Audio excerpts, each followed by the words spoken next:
Well, thank you so much, Mark. And for further analysis, we're joined from Cairo by international relations specialist Dr. Mohammed Osman. Dr. Mohammed Osman, welcome to Qnews. We've all followed the ongoing developments of the Sumud flotilla.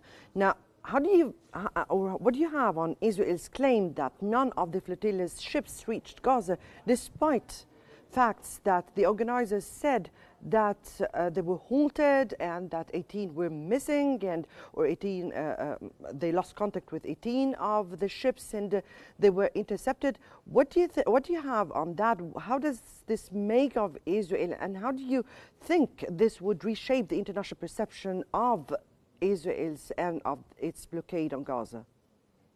Thank you for having me, Mona. Of course, Israeli sources in general cannot be trusted, but we do know for a fact that the flotilla did not reach the Gaza Strip, that it was intercepted in the very close proximity of the territorial waters of the Gaza Strip and Israel. There were about 44 vessels.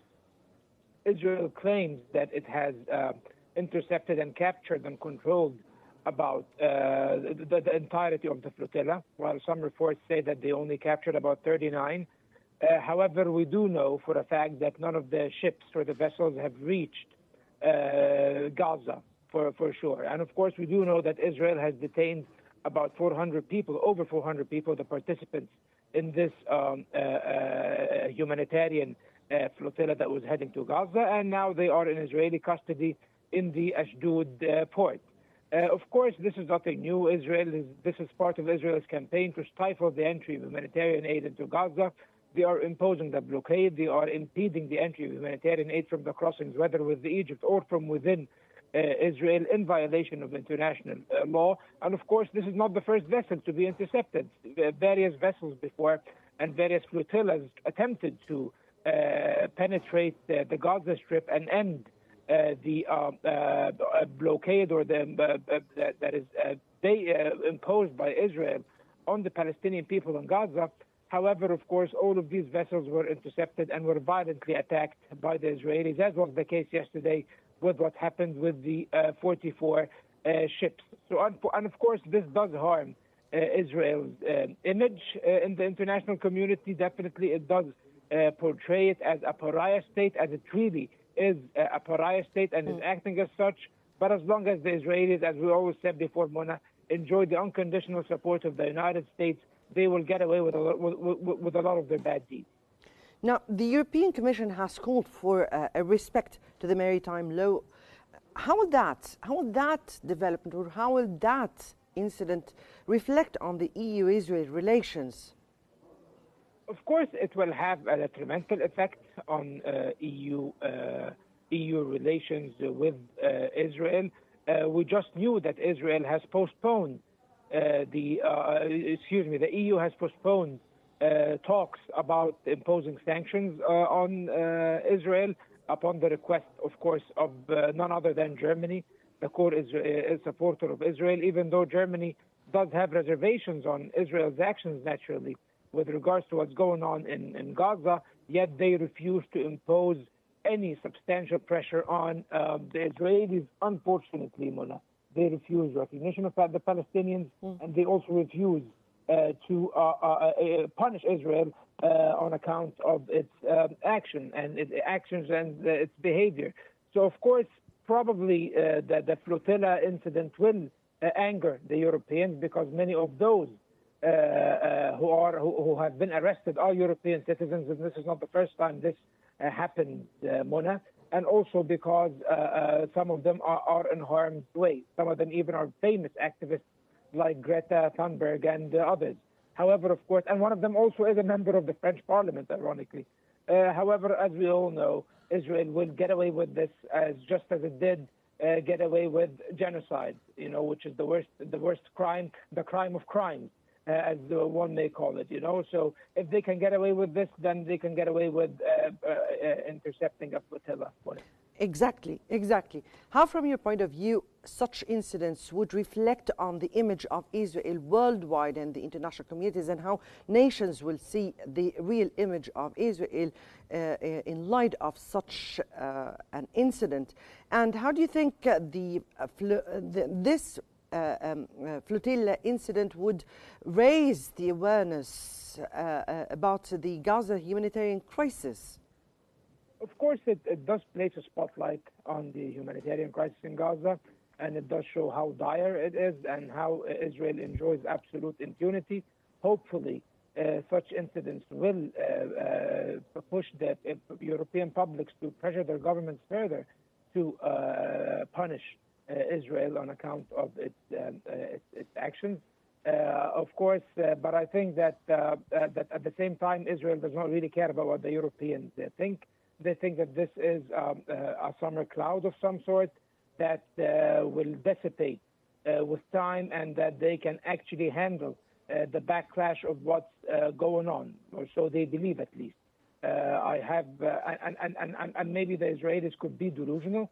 Maybe it could not be just as simple as just the problems just going away on their own. This is a very valid possibility. However, of course, we cannot really count much on promises to escalate against Israel or punish Israel, because we have heard so many such promises before, Mona, and we were disappointed, unfortunately. And that raises big question mark, Ms. Osman here. How effective are the international accountability mechanisms? Unfortunately, they are not effective, because the United States provides Israel with immunity and impunity at the same time. So Israel now is being investigated in the International Court of Justice on account of its violation of the Genocide Convention. Prime Minister Netanyahu is a wanted criminal at the moment, and he is at large. He's loose, even though there's an arrest warrant against him. It's not being applied because the United States is actually persecuting the International Criminal Court and imposing sanctions on it. So, which is rather very ironic, sadly ironic, I would say, Mona. So unfortunately, there aren't any clear or effective pathways of accountability at the moment, even though the UN Human Rights Council, through its independent commission, has determined that Israel is committing genocide in the Gaza Strip, yet they cannot do much further, because the Security Council is the only UN body that can impose sanctions and punish Israel. And of course, we know that this is paralyzed by the work of the US veto, which is always there to be used as if Israel has its own veto in the UN Security Council, unfortunately, Mona. Even just now, I've just read the news that the Belgian government has summoned the Belgian ambassador on account of the interception of the flotilla. However, it doesn't seem that Israel cares much about what the Europeans do.